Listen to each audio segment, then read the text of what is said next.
Bienvenue dans ce nouveau numéro du Financial News consacré à l'économie belge. Alors 2022, ça a été l'année de la guerre en Ukraine, de l'augmentation des prix de l'énergie, d'une inflation qui a atteint en Belgique 12,3% en octobre. Ça a chamboulé l'économie au point que la confiance des consommateurs mesurée par la Banque nationale n'a jamais atteint un niveau aussi faible qu'à la fin de l'année 2022.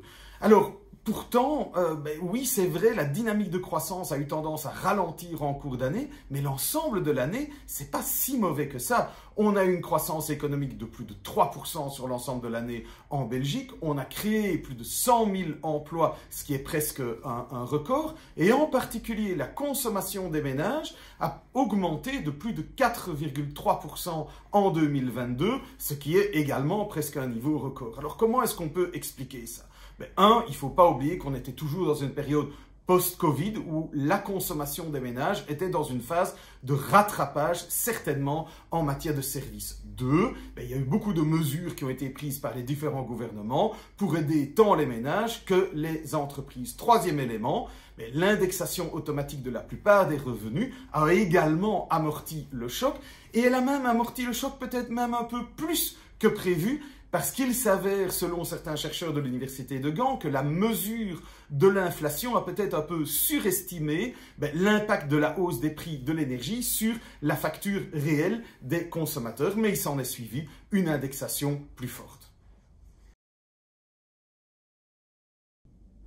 Alors, qu'est-ce qu'on peut attendre pour l'année 2023? D'un côté, l'année a plutôt bien commencé grâce à la diminution permanente des prix de l'énergie, ce qui aide évidemment les ménages, mais aussi les entreprises. Ça leur permet de continuer à produire avec une facture d'énergie qui n'est pas trop élevée. S'agissant des entreprises, on voit aussi que tous les problèmes logistiques et de la chaîne d'approvisionnement, tous ces composants qui n'arrivaient pas, tous les problèmes sont vraiment en train d'être résolus s'ils ne le sont pas déjà. Et ça, c'est plutôt de bon augure pour l'activité des entreprises.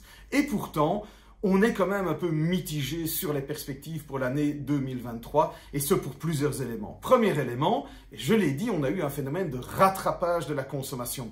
À un moment, le rattrapage de cette consommation, il va s'arrêter. Deuxième élément, l'indexation a du bon pour le revenu des ménages, mais c'est aussi un problème de compétitivité pour les entreprises. Ça peut peser sur leur capacité à exporter et par ailleurs, on voit déjà que le marché du travail est plutôt dans une phase de ralentissement et donc ça apporte moins de revenus aux ménages. Et puis, dernier élément, il ne faut pas oublier qu'on entre probablement dans une période où tant la politique budgétaire que la politique monétaire vont avoir un caractère plus restrictif. La politique budgétaire, c'est plus en raison de la santé des finances publiques. La politique monétaire, c'est parce que la Banque centrale européenne considère que la bataille de l'inflation n'est pas encore gagnée. Les taux sont plus élevés, ils vont probablement encore continuer à augmenter, ce qui va peser sur le coût de financement de l'économie, tant des ménages que des entreprises. Et donc, pour toutes ces raisons, on n'est pas en train de prévoir une récession, mais plutôt une croissance très mitigée en 2023 de l'ordre de 1%.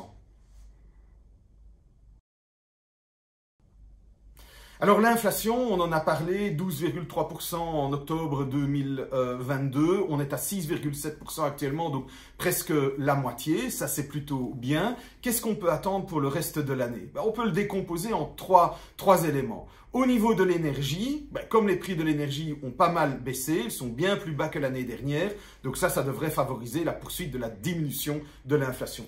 Même chose pour les produits alimentaires parce qu'on voit quand même que les matières premières, les prix des matières premières et les prix des matières premières agricoles, ils ont quand même pas mal reflué. Donc ça devrait au moins ne plus être un élément inflationniste dans les prochains mois. Très bien. Le troisième élément est un peu plus délicat. C'est ce qu'on appelle l'inflation sous-jacente. C'est l'inflation en dehors de l'énergie et des prix alimentaires.